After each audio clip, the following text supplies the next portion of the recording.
Let's bury a gun, because why not? You never know when our reptilian overlords are going to try to mind control us and give up all of our weapons. So having a gun underground could be a good idea, especially at like a bug out location or somewhere like that. And I wanted to go ahead and try this out to give everybody some ideas as to how this might work and what you might need in order to accomplish this if you want to stash a gun underground for whatever reasons there might be. I don't know if the Borg comes and tries to assimilate us all, but if that happens, that gun that's underground will likely be forgotten. And eventually in the future, when man uprises once again, we'll have access to said gun. So, what I have right here is from MTM case-gard, and this is their survivor ammo can, which is designed specifically to be buried underground. And what I'm gonna do is get everything stored away in it like it is right now and show you what comes with the survivor ammo can. You can get them from Midway USA for about $28. And honestly, for how cheap they are, I'm pretty happy with what they provide. We'll see how it holds up. So my goal here is to bury a pistol. And what pistol I'm burying is a PSA Dagger 9mm. It's a Glock clone. I got it relatively cheap. I've already tested it, vetted it, made sure the gun shot well. And what I'm going to do is show you how I'm preparing the gun for this type of storage in the sense of lubrication and protection and everything else regarding that, as well as the ammunition and the magazines that are going in with it. And you can use these things for whatever you want. Could be cash, could be gold, it could be anything, a Tamagotchi, whatever makes you happy about finding it later underground, or whatever ends up happening at your bug out location where you end up bored and you need a Tamagotchi once again. So we're gonna dig a hole. Now, in order to get this thing down deep enough to where it needs to be, it's gotta be about 6 feet deep in order to get below the frost line up here in North Dakota. So it's gonna be a pretty substantial hole. I'm gonna do my best to dig it relatively quickly. I'm gonna get started with a post hole digger, and then we'll see if I just wanna bust out a regular shovel later. But this is what I'm gonna do. So let's go ahead and jump into what you get with the MTM Survivor ammo can. Then I'll show you how I prepped the firearm, the magazine, and the ammunition in order to be stored in such a manner, and how I put everything together in the sense of sealing up the O-rings and the container itself. And then I'm gonna dig this hole. We're gonna throw it in there. I'm gonna cover it with dirt, and maybe in a couple years, we'll dig it up and see how well it held up. But in the meantime, I'll have a pistol stashed away for who knows what. And honestly, like I said, you could use this for just about anything else you want, not just ammunition or firearms. And it might just be something you want to do either for fun or as like a time capsule or as something that could be very useful in an emergency. So let's start digging and see how this goes. So first we'll go ahead and open up the MTM case-gard Survivor ammo can. And this is the product that made me think, yeah, you know what, I could probably bury a gun no problem. It's specifically made for underground ammo storage as well as guns if you want it to be made for that, and I do. Now, first and foremost, I do want to mention that this was sent to the channel by Midway USA. So a big thanks to Midway USA for always supporting me, and they always have what you need when it comes to burying guns underground. So make sure you keep them in mind when it comes to wanting to do this yourself. This is the actual case itself, or the can, I guess you would say. Okay, here is the lid. Nothing else is in the box. Go ahead and throw that over here. And then we have the lid, which will go on at the very last. Here's the can with the contents inside. So this is actually a vapor corrosion inhibitor bag. This is to protect whatever it is you're gonna put in the can. So this will be one of the final things that we do before sealing everything up. Then we've got some of the accessories. We have some zip ties here for the bag itself. We also have some screws, which are going to be used to place the lid on the can. And then we have a desiccant packet as well. So this comes with it. And then inside here, we also have some kind of catalog, which we don't care about. Now, go ahead and take off the lid from the bottom, and it is really sucked on there good. So give me 1 second. There we go. So this is the lid, and you can see that it's got the screw holes all the way around it, as well as the O-ring, double O-ring actually. So you'll be able to actually get a very good seal with this, and the screws will hold it very secure once everything is implemented. And of course, it tells you right here how you have to store this perfectly vertical. You can't do it horizontally. You can't do it upside down. It's got to be like this, okay? And then the can itself, which can actually fit a lot more than you would assume. So it's pretty good size. And now we'll go ahead and show you how I'm preparing the gun and the ammo for storage inside of the can. We'll get everything sealed up, and then we're gonna bury it.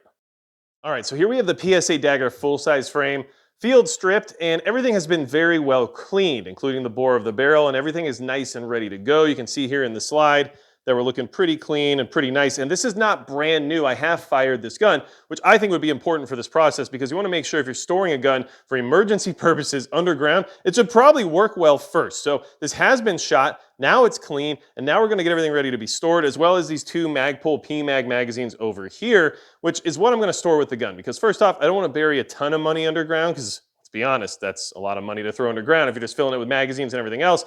But second off, I don't want to fill up too much space either with every single possibility I can. So 2 magazines is pretty decent. It'll allow me to get 1 magazine in the gun and a reload if I ever need this thing later on. And then we're going to use Slip 2000 EWG, which is their extreme weapons grease. And this stuff is made for long-term preservation. So I'm going to coat all the internal parts and all the moving mechanisms with the EWG grease. And then we're going to take this Birchwood and Casey gun and reel silicone cloth, which really just helps protect any metal or even polymer surface from the elements. And I'm going to go ahead and coat everything with this on the outside once I have all the other parts treated with the EWG. So that's how I'm doing this in order to make sure everything's ready to go. And then once everything's clean, reassembled, and packed full of grease, I guess, we will go ahead and throw it into the protective bag.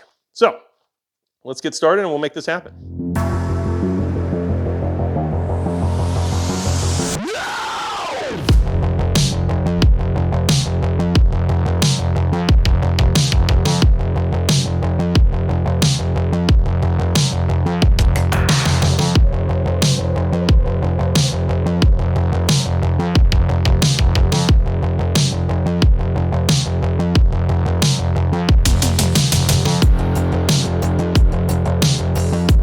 So now we got the gun nice and clean and preserved, full of EWG grease on the insides and the mechanical parts where it counts. And then we use the silicone cloth in order to make sure everything on the outside was preserved and protected. So now I think we're ready to go ahead and put it in the bag, the vapor corrosive inhibitor. Okay, so here we have the vapor corrosion inhibitor in the bucket ready to go. And the pistol was in it, but I took it out just to show you how much space there is and how I plan on kind of staging this. So it's in the can, ready to rock, and then the first thing I'm going to put in is actually the ammunition. So here I've got 68 rounds of just some standard ball 115 grain 9mm ammo. Now this is like my worst ammo. This is not good, high quality stuff, but I just didn't want to store a bunch of that underground. So what this does is gives me 4 full magazines worth of ammo, and then it's properly stored here by being vacuum sealed with an oxygen absorber. So it should give it the best chance of avoiding corrosion or anything over the amount of time that's buried in this can. And if it does become susceptible to moisture over time, at least the ammunition itself should be somewhat more protected. So I did vacuum seal it. It is in here. We're gonna go ahead and drop that in the can now. As you can see, it kind of just stands up there, no problem. And I did that flat, so that way we'll get as much air as possible out of the vacuum sealed packaging. So just keep that in mind. That's why it was pancaked the way it was. Then we have the pistol right here. Okay, pistol is clear. Okay, nothing in there, right?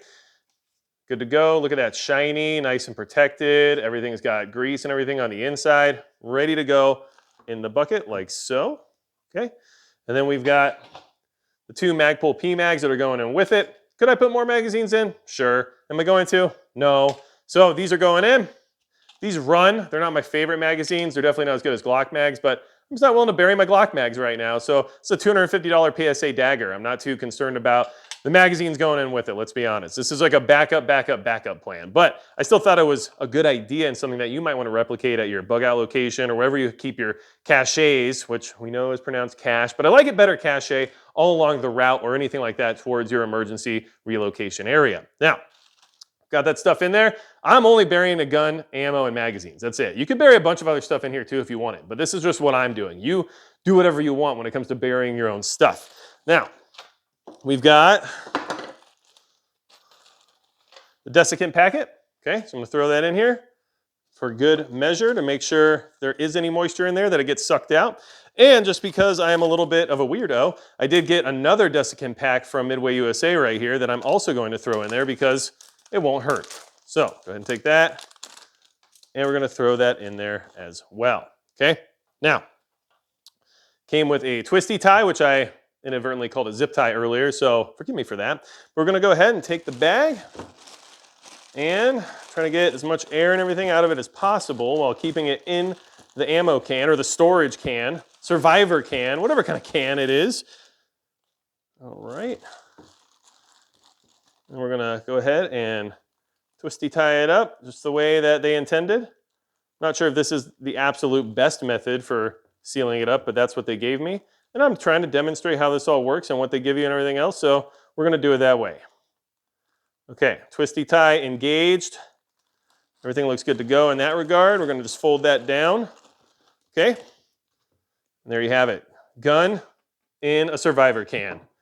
All right, so now we'll go ahead. Here are the screws, and we'll put the lid on, screw it up good. Let's see, these are gonna be flathead, of course. Why wouldn't they do that to me? And then we will have a ready to go, ready to be buried survivor can from MTM case-gard. All right, so we got all the screws in here, no problem. And right here on the lid, it actually gives you a mounting pattern so you get everything torqued down in the right order. Also tells you about over torquing, cleaning your O-rings and everything else. And it talks about the burial site right here. So you get all the instructions and everything you need for this thing in the box or either on the can itself. Now that this thing has got screws and ready to go, you can throw the lid right on, which is just mainly protective, of course, and help support the dirt weight on top. And let's go bury this thing and hide it from our reptilian overlords. Now, before I start digging, one suggestion I can make is I used my Solar Instinct tactical watch from Garmin here in order to verify my GPS location. So that might be something you want to do in order to make sure you at least know exactly where you're burying this thing, unless you want to use some sort of landmark, but that could give it away. So I'm using a GPS coordinate, which allows me to more pinpoint the location down the road if I need to dig this thing up, which eventually I'll do in order to show you all if it worked or not. But for most of you, might just never dig this up. Who knows? So I'm just gonna go ahead and get started. And let's get this survivor ammo can buried. Now, one thing to consider before you just go digging holes wherever is I would probably own the property you're digging on, and then you might want to do the whole 411 or check with your local jurisdiction to make sure everything's good to go in the sense of where you're digging. You don't want to hit a utility line or something like that.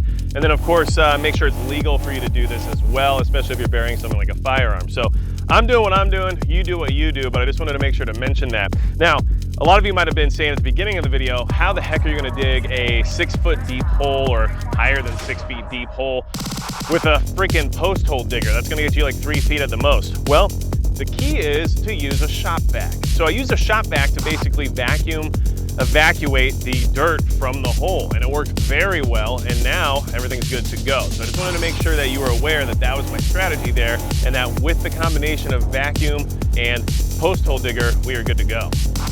All right, so the hole is dug. It's about 80 inches deep, and I'm going to use the hoe right here just to kind of compound the dirt at the very bottom to make sure it's a decently level surface, but that was a lot of work. It worked out well though. Using the shop vac combination with the post hole digger really did the job for me, made life a little bit easier, and we got an 80-inch deep hole that's wide enough for the survivor ammo can to go into. So I'm going to compact the dirt in the bottom. I'm gonna put the can in. I'm gonna lower it in with the hoe and a shovel. Since it's very deep down there, I can't just reach in with my arms anymore. And then we're going to cover it up. All right, survivor ammo can is centered, level, and I began burying it just to make sure it had some stable support around the sides. And now we're just gonna dump dirt on top of it until it's completely covered. So let's get to it.